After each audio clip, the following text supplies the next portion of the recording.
Viewers welcome back on programme. So viewers गलबात करन जा रहे हैं कि पिछले दिनी मध्य प्रदेश के शहर इंदौर में सिंधी समाज और सिख कौम विचाले कुड़ितन दीयां खबरां सन। गुरु ग्रंथ साहब जी दे सत्कार नूं लैके पंजाब दी किसी सत्कार कमेटी वल्लों कीती गई आप मुहारी कार्रवाई नूं सिंधी समाज विच निराशता पैदा की गई सी। सो सिंधी समाज नाल सिख धर्म दा कदों तो जुड़ा है ਅਤੇ ਕਿੱਥੇ ਕਮੀਆਂ ਹਨ, ਇਸ ਦੇ ਬਾਰੇ ਆਪਾਂ ਪੰਛੀ ਝਾਤ ਡਾਕਟਰ ਸਾਹਿਬ ਕੋਲੋਂ ਮਰਵਾਉਂਦੇ ਹਾਂ। ਸੋ ਅਸੀਂ ਚਾਹਾਂਗੇ ਕਿ ਤੁਸੀਂ ਇਸੇ ਤਰ੍ਹਾਂ ਬੜੇ ਰਹਿਣਾ, ਦੇਖਣ ਸੁਣਨ ਲਈ ਐਂਡ ਲਿਖਣ ਲਈ ਤੁਹਾਡਾ ਸਭ ਦਾ ਬਹੁਤ ਬਹੁਤ ਧੰਨਵਾਦ ਜੀ। ਡਾਕਟਰ ਸਾਹਿਬ ਕੀ ਵਿਚਾਰਾਂ ਨੇ?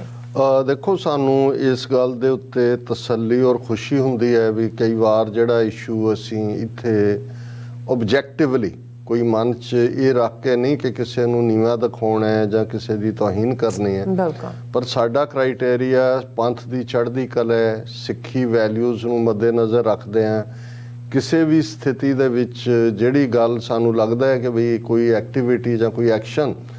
ਮੁੱਢਲੇ ਤੌਰ 'ਤੇ ਸਿੱਖਾਂ ਦੇ ਸਿੱਖੀ ਦੇ ਖਿਲਾਫ ਜਾਂਦਾ, ਅਸੀਂ ਉਸ ਦੇ ਉੱਤੇ ਇੱਕ ਬੈਲੈਂਸਡ ਪਹੁੰਚ ਦੇਣ ਦੀ ਕੋਸ਼ਿਸ਼ ਕਰਦੇ। ਜਿਵੇਂ ਕੌਮੀ ਇਨਸਾਫ ਮੋਰਚੇ ਦੇ ਉੱਤੇ ਜਿਵੇਂ ਹਰਚਰਨ ਸਿੰਘ ਧਾਮੀ ਜਦੋਂ ਉਹਨਾਂ ਦੀ ਕਾਰ ਦੇ ਉੱਤੇ ਅਟੈਕ ਹੁੰਦਾ, ਉਸ ਤੋਂ ਬਾਅਦ ਅਸੀਂ ਫੌਰਨ ਐਨਾਲਿਸਿਸ ਕਰਕੇ ਆਪਣਾ ਇਹ ਕਿਹਾ ਸੀ ਕਿ ਵੀ ਦੇਖੋ, ਹਾਲਾਂ ਇਹਨਾਂ ਦੇ ਨਾਲ ਇਹ ਨਹੀਂ ਹੈ ਕਿ ਬਾਦਲ ਦਲ ਜਿਹੜਾ ਉਹ ਕੋਈ ਦੁੱਧ ਧੋਤਾ ਹੈ, ਉਹਨਾਂ ਦੇ ਨਾਲ ਪੰਥ ਨੇ ਸੈਟਲ ਕਰਨਾ ਹੈ ਜੋ ਵੀ ਹੈ। ਲੇਕਿਨ ਜਦੋਂ ਤੁਸੀਂ ਕੌਮੀ ਇੱਕ ਮੁੱਦੇ ਦੇ ਉੱਤੇ ਫੋਕਸ ਰੱਖ ਕੇ ਤੁਰਦੇ ਹੋ ਕਿ ਭਾਈ ਅਸੀਂ ਬੰਦੀ ਸਿੰਘਾਂ ਦੀ ਰਿਹਾਈ ਕਰਵਾਉਣੀ ਹੈ, ਅਸੀਂ ਬਹਿਬਲ ਕਲਾਂ ਔਰ ਬਰਗਾੜੀ ਦਾ ਇਨਸਾਫ ਲੈਣਾ, ਫਿਰ ਇਹ ਦੋ ਨੁਕਤੇ ਜਿਹੜੇ ਪੰਜਾਬ ਗੌਰਮੈਂਟ ਔਰ ਦਿੱਲੀ ਗੌਰਮੈਂਟ ਨਾਲ ਸੰਬੰਧਿਤ ਨੇ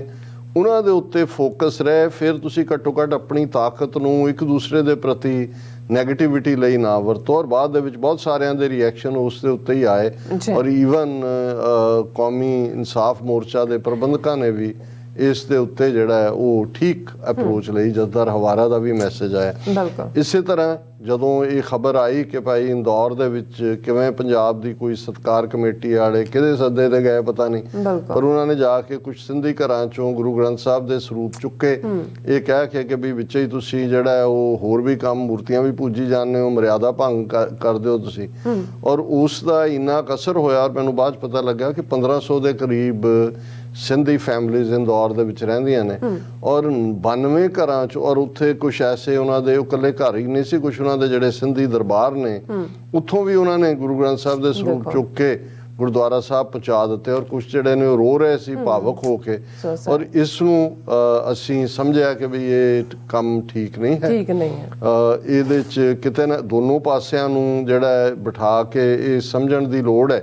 ਕਿ ਭਾਈ ਜਿਹੜੇ ਸਿੰਧੀ ਕੁਛ ਇਹ ਨਹੀਂ ਹੈ ਵੀ ਉਹ ਕੋਈ ਜਾਣ ਬੁੱਝ ਕੇ ਕਰਦੇ ਨੇ, ਉਹਨਾਂ ਦਾ ਹਿੱਸਾ ਹੀ ਮਿਕਸ ਜਿਹਾ ਕੰਮ ਰਿਹਾ ਉਹਨਾਂ ਦੇ। ਔਰ ਉਹ ਜਦੋਂ ਨਨਕਾਣਾ ਸਾਹਿਬ ਜਾਂ ਦੂਸਰੇ ਸਿੰਧ ਤੋਂ ਯਾਤਰੀ ਆਉਂਦੇ ਨੇ, ਸਪੈਸ਼ਲ ਟ੍ਰੇਨਾਂ ਹੁੰਦੀਆਂ ਨੇ, ਪਾਕਿਸਤਾਨ ਸਰਕਾਰ ਸਪੈਸ਼ਲ ਟ੍ਰੇਨ ਜਿਹੜੀ ਸਿੰਧ ਦੀ ਕੈਪੀਟਲ ਹੈਦਰਾਬਾਦ ਤੋਂ ਦੂਸਰੇ ਚਲਾਉਂਦੀ ਹੈ, ਤੇ ਉਹ ਆਪਣੇ ਆਪ ਨੂੰ ਕਹਿੰਦੇ ਵੀ ਸੇਵਕ ਲਫ਼ਜ਼ ਇਸਤੇਮਾਲ ਕਰਦੇ ਨੇ, ਨਾਨਕ ਸੇਵਕ, ਜਾਂ ਉਹਨਾਂ ਨੂੰ ਆਮ ਲੋਕ ਨਾਨਕ ਪੰਥੀ ਕਹਿੰਦੇ ਨੇ। ਸੋ ਉਹ ਪੰਜ ਕਕਾਰੀ ਖਾਲਸੇ ਦੀ ਰਹਿਤ ਮਰਿਆਦਾ ਦੇ ਧਾਰਨੀ ਨਹੀਂ ਨੇ ਔਰ ਕੁਝ ਹਾਲਤਾਂ ਦੇ ਵਿੱਚ ਉਹਨਾਂ ਦੇ ਵਿੱਚ ਉਹ ਜਿਹੜੀਆਂ ਪ੍ਰੈਕਟਿਸਿਸ ਨੇ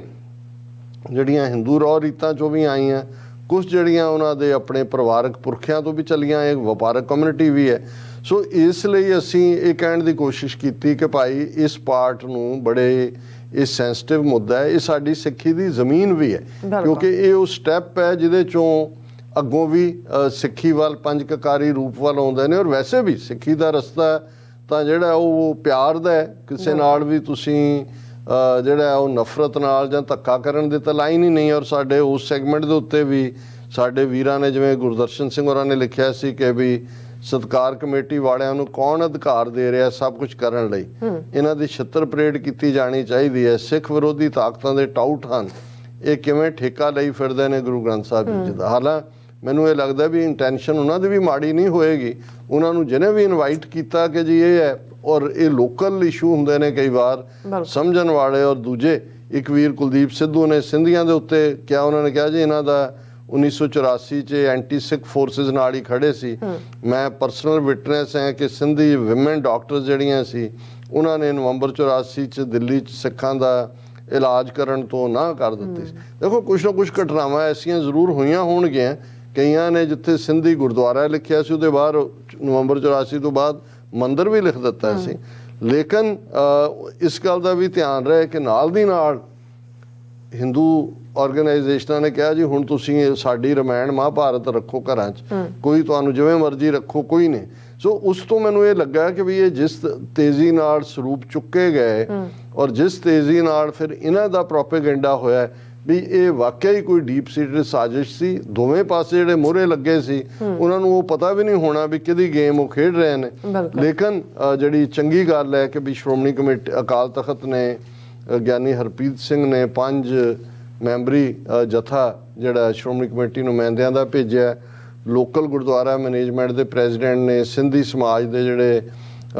ਸੀ ਆਗੂ ਉਹਨਾਂ ਦੇ ਨਾਲ ਵੀ ਗੱਲਬਾਤ ਕੀਤੀ ਔਰ ਉਸ ਦਾ ਜਿਹੜਾ ਪੋਜ਼ਿਟਿਵ ਪਾਰਟ ਇਹ ਨਿਕਲਿਆ ਕਿ ਉਹਨਾਂ ਨੇ, ਔਰ ਸਾਡੇ ਕੋਲ ਇੱਕ ਖਬਰ ਵੀ ਇਸ ਹਵਾਲੇ ਨਾਲ ਆਈ ਸੀ ਕਿ ਵੀ ਸਿੰਧੀ ਸਮਾਜ ਨੂੰ ਮਰਿਆਦਾ ਸਮਝਾ ਕੇ ਦੁਬਾਰਾ ਗੁਰੂ ਗ੍ਰੰਥ ਸਾਹਿਬ ਸੌਂਪਣ ਦੀ ਕਵਾਇਦ ਜਾਰੀ। ਔਰ ਇਸ ਦੇ ਵਿੱਚ ਇਹਦੇ 'ਚ ਇਹ ਸੀ ਕਿ ਇੰਦੌਰ 'ਚ ਸਿੰਧੀਆਂ ਦੇ ਲਗਭਗ 150 ਤੋਂ ਜ਼ਿਆਦਾ ਥਾਵਾਂ ਨੇ ਜਿੱਥੇ ਗੁਰੂ ਗ੍ਰੰਥ ਸਾਹਿਬ ਦੇ ਪ੍ਰਕਾਸ਼ ਨੇ। ਇਹਦਾ ਮਤਲਬ ਵੀ ਬਹੁਤ ਵੱਡੀ ਸਿੰਧੀ ਕਮਿਊਨਿਟੀ ਹੈ, ਪਰ ਕੁਝ ਥਾਵਾਂ ਨੇ ਜਿੱਥੇ ਪੂਰਨ ਸਤਿਕਾਰ ਨਹੀਂ ਸੀ। ਇਸ ਲਈ ਜਿਹੜਾ ਉਹਨਾਂ ਨੇ ਹੁਣ ਅਜੀਤ ਨੇ ਅਖਬਾਰ ਦੀ ਖਬਰ ਹੈ ਕਿ ਵੀ ਇਹਨਾਂ ਚੋਂ ਜਿਹੜੇ 92 ਸਰੂਪ ਆਏ, 74 ਸਰੂਪ ਇਹੋ ਜਿਹੇ ਨੇ ਜਿਹੜੇ ਬਿਰਧ ਹੋ ਗਏ ਨੇ, ਜਿਨ੍ਹਾਂ ਦਾ ਪ੍ਰਕਾਸ਼ ਨਹੀਂ ਹੋ ਸਕਦਾ। ਪਰ ਉਹਨਾਂ ਦੇ ਨਾਲ ਗੱਲਬਾਤ ਕਰਕੇ ਹੁਣ ਈਵਨ ਸ਼੍ਰੋਮਣੀ ਕਮੇਟੀ ਵੱਲੋਂ 13 ਮੈਂਬਰੀ ਜਿਹੜੀ ਸਿੰਧੀ ਸਮਾਜ ਔਰ ਸਿੱਖਾਂ ਦੀ 13 ਮੈਂਬਰੀ ਕਮੇਟੀ ਨਿਗਰਾਨ ਕਮੇਟੀ ਬਣਾਈ ਹੈ, ਜਿਹੜੀ ਕਿ ਘਰਾਂ 'ਚ ਮਹਾਰਾਜ ਦਾ ਸਰੂਪ ਦਾ ਪ੍ਰਕਾਸ਼ ਕਰਨ ਤੋਂ ਪਹਿਲਾਂ ਉਹਨਾਂ ਨੂੰ ਪੂਰੀ ਤਰ੍ਹਾਂ ਮਰਿਆਦਾ ਸਮਝਾਏਗੀ, ਫਿਰ ਸਤਿਕਾਰ ਨਾਲੇ ਸੌਂਪੇ ਜਾਣਗੇ। ਔਰ ਨਾਲ ਦੀ ਨਾਲ ਉਹਨਾਂ ਨੇ 50 ਸਰੂਪ ਨਵੇਂ ਅੰਮ੍ਰਿਤਸਰ ਸਾਹਿਬ ਤੋਂ ਉੱਥੇ ਇੰਦੌਰ ਭੇਜੇ ਜਾ ਰਹੇ ਨੇ ਤਾਂ ਕਿ ਜਿੱਥੇ ਬਿਰਧ ਸਰੂਪ ਸੀ ਉਹਨਾਂ ਦੀ ਥਾਂ ਦੇ ਉੱਤੇ ਨਵੇਂ ਸਰੂਪ ਸਥਾਪਿਤ ਕੀਤੇ ਜਾਣ। ਸੋ ਇਹ ਇੱਕ ਇਸ ਸਾਰੀ ਜਿਹੜੀ ਇੱਕ ਟੈਂਸ ਸਿਚੁਏਸ਼ਨ ਸੀ ਉਹਦੀ ਇੱਕ ਪੋਜ਼ਿਟਿਵ ਕਲਮੀਨੇਸ਼ਨ ਹੈ ਔਰ ਅਸੀਂ ਐਪਰੀਸ਼ੀਏਟ ਕਰਦੇ ਹਾਂ ਕਿ ਵੀ ਸੀਰੀਅਸਨੈਸ ਨਾਲ ਇਸ ਨੂੰ ਸ਼੍ਰੋਮਣੀ ਕਮੇਟੀ ਨੇ ਵੀ, ਅਕਾਲ ਤਖਤ ਨੇ ਵੀ ਔਰ ਸਿੱਖ ਸੰਸਥਾਵਾਂ ਨੇ ਵੀ ਔਰ ਸਿੱਖ ਗੁਰਦੁਆਰਾ ਕਮੇਟੀ ਨੇ ਵੀ ਇੰਦੌਰ 'ਚ ਲਿਆ। ਔਰ ਇਹ ਸਾਰੇ ਦੇ ਨਾਲ ਚੱਲਦੇ ਆ ਹਾਲਾਂ 2 ਆਰਟੀਕਲ ਮੈਂ ਸਾਨੂੰ, ਕਿਉਂਕਿ ਕੁਛ ਵੀਰਾਂ ਨੇ ਲਿਖਿਆ ਸੀ ਕਿ ਸਿੰਧ ਦੇ ਨਾਲ ਸਿੱਖੀ ਦਾ ਕੀ ਸੰਬੰਧ ਹੈ, ਕਦੋਂ ਸਿੰਧੀ ਸਿੱਖੀ 'ਚ ਆਏ ਜਾਂ ਕੀ ਹੈ, ਇਹਦੇ ਬਾਰੇ ਕਰੋ। ਮੈਂ 2 ਆਰਟੀਕਲ ਜ਼ੀਰੋ ਡਾਊਨ ਕੀਤੇ ਸੀ ਕਿ ਇੰਦਰਜੀਤ ਸਿੰਘ ਹੋਰਾਂ ਦੇ ਲਿਖੇ ਹੋਏ ਵੈਲ ਰਿਸਰਚ ਆਰਟੀਕਲ ਨੇ, ਪਰ ਹੁਣ ਮੈਂ ਇਸ ਘੜੀ ਵੱਲ ਦੇਖਦੇ ਹਾਂ ਜੇ ਮੈਂ ਇਹਨਾਂ ਨੂੰ ਡਿਸਕਸ ਕਰਾਂਗਾ, ਪਰ ਇਹਨੂੰ ਅਸੀਂ ਇਕਰਾਰ ਕਰਦੇ ਹਾਂ ਕਿ ਇਸ ਦੇ ਉੱਤੇ ਮੈਂ ਅਜੇ ਹੋਰ ਵੀ ਜਾਣਕਾਰੀ ਚਾਹੁੰਦਾ। ਹਾਲਾਂ ਰਫਲੀ ਜੇ ਅਸੀਂ ਇਹ ਦੇਖੀਏ ਕਿ ਜਨਮ ਸਾਖੀ ਪਰੰਪਰਾ ਦੇ ਮੁਤਾਬਕ ਤਾਂ ਗੁਰੂ ਨਾਨਕ ਸਾਹਿਬ ਸਿੰਧ 'ਚ ਗਏ, ਸ਼ਿਕਾਰਪੁਰ ਔਰ ਕੁਛ ਜਿਹੜੇ ਅਕਾਊਂਟ ਨੇ ਉਹ ਉਸ ਦੇ ਨਾਲ ਸ਼ੱਕਰ ਲੱਗਦਾ ਔਰ ਇਹ ਉਹ ਬਾਰਡਰ ਹੈ। ਜਦੋਂ ਅਸੀਂ ਸਿੰਧ ਔਰ ਮੁਲਤਾਨ ਦੀ ਸਿਵਲਾਈਜੇਸ਼ਨ ਦੇਖਦੇ ਹਾਂ ਤੇ ਇਹ ਜਿਹੜੀ ਹੈ ਇਸ ਦੇ ਨਾਲ ਪੰਜਾਬ ਦੀਆਂ ਹੱਦਾਂ ਜੁੜਦੀਆਂ ਨੇ। ਇਸ ਲਈ ਸਾਊਥ ਪੰਜਾਬ ਜਿਵੇਂ ਮੁਲਤਾਨ ਔਰ ਪਾਕਪਤਨ ਉਹ ਸਾਰਾ ਏਰੀਆ ਉਸ ਪਾਸਿਓਂ ਔਰ ਇਹ ਪਰੰਪਰਾ ਜਨਮ ਸਾਖੀਆਂ ਦੀ ਹੈ। ਭਾਈ ਗੁਰਦਾਸ ਜੀ ਦੀ ਵਾਰਾਂ ਚੋਂ ਸਾਨੂੰ ਕੋਈ ਜਿਹੜਾ ਉੱਥੋਂ ਨਾਲ ਜੁੜਿਆ ਨਹੀਂ ਮਿਲਦਾ, ਲੇਕਿਨ ਇਹ ਹੋ ਨਹੀਂ ਸਕਦਾ ਸਿੰਧ ਜਿਹੜਾ ਇੰਨਾ ਵੱਡਾ ਸਿਵਲਾਈਜੇਸ਼ਨ ਦਾ ਕੇਂਦਰ ਔਰ ਜਿੱਥੇ ਅੱਡ-ਅੱਡ ਮਜ਼ਹਬਾਂ ਦੀ ਮਿੰਗਲਿੰਗ ਵੀ ਸੀ ਕਿ ਗੁਰੂ ਸਾਹਿਬ ਨਾ ਗਏ ਹੋਣ, ਲੇਕਿਨ ਇਹ ਪਰੰਪਰਾ ਐਸਟੈਬਲਿਸ਼ਡ ਹੈ ਕਿ ਗੁਰੂ ਨਾਨਕ ਸਾਹਿਬ ਦੇ ਸਪੁੱਤਰ ਬਾਬਾ ਸ੍ਰੀ ਚੰਦ ਜਿਨ੍ਹਾਂ ਨੇ ਨਾਲ ਉਦਾਸੀ ਮਤ ਜੁੜਦਾ ਹੈ, ਉਹਨਾਂ ਨੇ ਵਿਜ਼ਿਟ ਵੀ ਕੀਤਾ ਔਰ ਬਹੁਤ ਸਾਰੇ ਨਾਨਕ ਮੱਠ ਦੇ ਨਾਂ ਥੱਲੇ ਜਿਹੜੀਆਂ ਸਿੰਧ ਦੇ ਵਿੱਚ ਜਿਹੜੀ ਪ੍ਰੀਚਿੰਗਸ ਹੋਈਆਂ ਉਹ ਬਾਬਾ ਸ੍ਰੀ ਚੰਦ ਦੇ ਪੀਰੀਅਡ 'ਚ ਉਹਨਾਂ ਦੇ ਜਾਣ ਦੇ ਸਰਟਨਲੀ ਸਬੂਤ ਵੀ ਨੇ ਔਰ ਉਹਨਾਂ ਦੀਆਂ ਯਾਦਾਂ ਵੀ ਨੇ। ਔਰ ਫਿਰ ਵਕਤ ਦੇ ਨਾਲ ਉੱਥੇ ਜਿਹੜਾ ਜਦੋਂ ਸਿੱਖ ਰਾਜ ਪੰਜਾਬ ਦੇ ਵਿੱਚ ਆਉਂਦਾ ਹੈ ਮਹਾਰਾਜਾ ਰਣਜੀਤ ਸਿੰਘ ਪੀਰੀਅਡ, ਫਿਰ ਇਹ ਇੱਕ ਹੈ ਰਿਕਾਰਡਡ ਇਹਦਾ ਪਾਰਟ ਕਿ ਹੈਦਰਾਬਾਦ ਜਿਹੜੀ ਸਿੰਧ ਦੀ ਰਾਜਧਾਨੀ ਸੀ ਉੱਥੋਂ ਦੇ ਜਿਹੜੇ ਨਾਨਕ ਪੰਥੀ ਸਿੰਧੀ ਸੀ ਉਹਨਾਂ ਨੇ ਗੁਰੂ ਗ੍ਰੰਥ ਸਾਹਿਬ ਦੇ ਸਰੂਪ ਦੀ ਵੀ ਮੰਗ ਕੀਤੀ ਔਰ ਖਾਲਸਾ ਪੰਥ ਦੇ ਵਿੱਚ ਦਿਲਚਸਪੀ ਵੀ ਦਿਖਾਈ। ਇਨ ਬਿਟਵੀਨ ਜੋ ਵੀ ਚੱਲ ਰਿਹਾ ਹੋਏਗਾ, ਫਿਰ ਇਹ ਸਬੂਤ ਹੈ ਕਿ ਮਹਾਰਾਜਾ ਰਣਜੀਤ ਸਰਕਾਰੇ ਖਾਲਸਾ ਵੱਲੋਂ ਹਾਥੀ ਦੇ ਉੱਤੇ ਗੁਰੂ ਗ੍ਰੰਥ ਸਾਹਿਬ ਦਾ ਸਰੂਪ ਔਰ ਇੱਕ ਪੂਰਾ ਅਕਾਲੀ ਨਿਹੰਗਾਂ ਦਾ ਜਥਾ ਵੀ ਜਿਹੜਾ ਉਹ ਹੈਦਰਾਬਾਦ ਗਿਆ ਔਰ 47 ਤੋਂ ਪਹਿਲਾਂ ਤੱਕ ਉਹ ਰੋਡ ਵੀ ਜਿਹਨੂੰ ਅਕਾਲੀ ਰੋਡ ਕਹਿੰਦੇ ਸੀ ਔਰ ਉਸ ਜਿਹੜੀ ਹੈ ਅਕਾਲ ਬੁੰਗਾ ਦੇ ਨਾਂ ਥੱਲੇ ਉਹ ਗੁਰਦੁਆਰਾ ਵੀ ਸਥਾਪਿਤ ਸੀ, ਜਿਹੜਾ ਵਕਤ ਦੇ ਨਾਲ ਜਿਹੜਾ ਉਹ ਨਹੀਂ ਲੱਭਿਆ। ਲੇਕਿਨ ਇਸ ਤੋਂ ਇਹ ਹੈ ਕਿ ਵੀ ਇਹਦੇ ਨਾਲ ਜਿਹੜਾ ਹੈ, ਔਰ ਫਿਰ ਜਦੋਂ 1849 ਚ ਪੰਜਾਬ ਅੰਗਰੇਜ਼ੀ ਸਾਮਰਾਜ ਦਾ ਹਿੱਸਾ ਬਣਦਾ ਹੈ, ਅੱਛਾ, ਉਦੋਂ ਅਸੀਂ ਦੇਖਦੇ ਹਾਂ ਕਿ ਚੀਫ ਖਾਲਸਾ ਦੀਵਾਨ ਵੱਲੋਂ ਔਰ ਦੂਸਰੇ ਫਿਰ ਸਿੱਖੀ ਪ੍ਰਚਾਰ ਦੇ ਲਈ ਪ੍ਰਚਾਰਕ ਵੀ ਸਿੰਧ 'ਚ ਜਾਂਦੇ ਨੇ, ਔਰ ਉਦੋਂ 5 ਕਕਾਰੀ ਖਾਲਸੇ ਦੇ ਰੂਪ ਵਾਲੇ ਜਿਹੜੇ ਨੇ ਉਹ ਸਿੰਧੀ ਸਿੱਖ ਵੀ, ਜਿਵੇਂ ਮੈਂ ਜ਼ਿਕਰ ਕੀਤਾ ਸੀ ਕਿ ਡਾਕਟਰ ਗੋਬਿੰਦ ਸਿੰਘ ਮਨਸੁਖਾਨੀ ਜਿਹੜੇ ਜਿਨ੍ਹਾਂ ਨੇ ਪਹਿਲੀ ਅੰਗਰੇਜ਼ੀ 'ਚ ਸਿੱਖ ਹੋਏ, ਜਿਨ੍ਹਾਂ ਨੇ ਅੰਗਰੇਜ਼ੀ 'ਚ ਆਕਸਫੋਰਡ ਯੂਨੀਵਰਸਿਟੀ ਤੋਂ PhD ਕੀਤੀ। ਅੱਛਾ, ਪੰਜਾਬ ਐਂਡ ਸਿੰਧ ਬੈਂਕ ਜਿਹਨੇ ਨਾ ਸਿਰਫ ਹਜ਼ਾਰਾਂ ਸਿੱਖੀ ਸਰੂਪ ਵਾਲਿਆਂ ਨੂੰ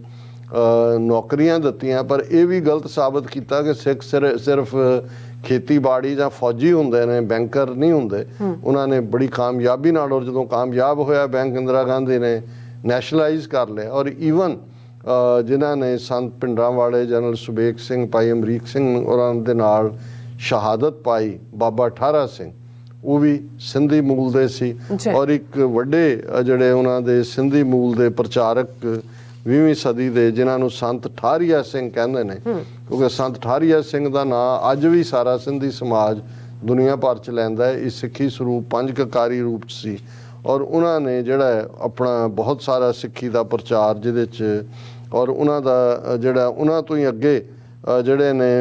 ਸੰਤ ਗੁਰਮੁਖ ਸਿੰਘ ਪਟਿਆਲੇ ਵਾਲੇ, ਔਰ ਅੱਗੋਂ ਹੋਰ ਕਾਰ ਸੇਵਾ ਵਾਲੇ ਸਾਰੇ ਸੰਤ ਵੀ ਉਹਨਾਂ ਦੇ ਨਾਲ ਜੁੜੇ ਰਹੇ। ਔਰ ਇਹ ਜਿਹੜੇ ਸੰਤ ਠਾਰੀਆ ਸਿੰਘ ਨੇ, ਇਹਨਾਂ ਦਾ ਬਹੁਤ ਵੱਡਾ ਨਾਂ ਹੈ ਸਿੰਧ ਦੇ ਵਿੱਚ ਅੱਜ ਵੀ। ਸੋ ਇਹ ਮੈਂ ਸਮਝਦਾ ਵੀ ਜਿਹੜੀ ਹੁਣ ਨਵੀਂ ਅੰਡਰਸਟੈਂਡਿੰਗ ਨਾਲ ਗੱਲ ਤੁਰੀ ਹੈ ਸਿੰਧੀ ਸਮਾਜ ਦੇ ਵਿੱਚ, ਉੱਥੇ ਵੀ, ਔਰ ਈਵਨ ਪਾਕਿਸਤਾਨ ਦੇ ਵਿੱਚ ਬਹੁਤ ਵੱਡੀ ਕਮਿਊਨਿਟੀ ਸਿੰਧੀ, ਸਹਿਜਧਾਰੀ ਜਾਂ ਨਾਨਕਪੰਥੀ ਜਿਵੇਂ ਕਿਹਾ ਜਾਂਦਾ ਹੈ। ਔਰ ਹੁਣ ਉਹਨਾਂ ਦੇ ਵਿੱਚ ਇੱਕ ਰੁਝਾਨ ਵੀ ਹੈ ਕਿ ਉਹ 5 ਅੰਮ੍ਰਿਤ ਛਕ ਕੇ 5 ਕਕਾਰੀ ਰੂਪ 'ਚ ਨੇ। ਸੋ ਮੈਂ ਸਮਝਦਾ ਵੀ ਇਹਨਾਂ ਨੂੰ ਸੰਭਾਲਣ ਦੀ ਲੋੜ ਹੈ। ਬਿਲਕੁਲ ਡਾਕਟਰ ਸਾਹਿਬ, ਤੁਹਾਡਾ ਬਹੁਤ ਬਹੁਤ ਸ਼ੁਕਰੀਆ। ਸੋ ਥੈਲੇ ਬ੍ਰੇਕ ਵਿਊਅਰਸ, ਤੁਸੀਂ ਕਿਤੇ ਨਹੀਂ ਜਾਣਾ, ਮਿਲਦੇ ਹਾਂ ਆਫਟਰ ਦਿਸ ਸ਼ਾਰਟ ਬ੍ਰੇਕ।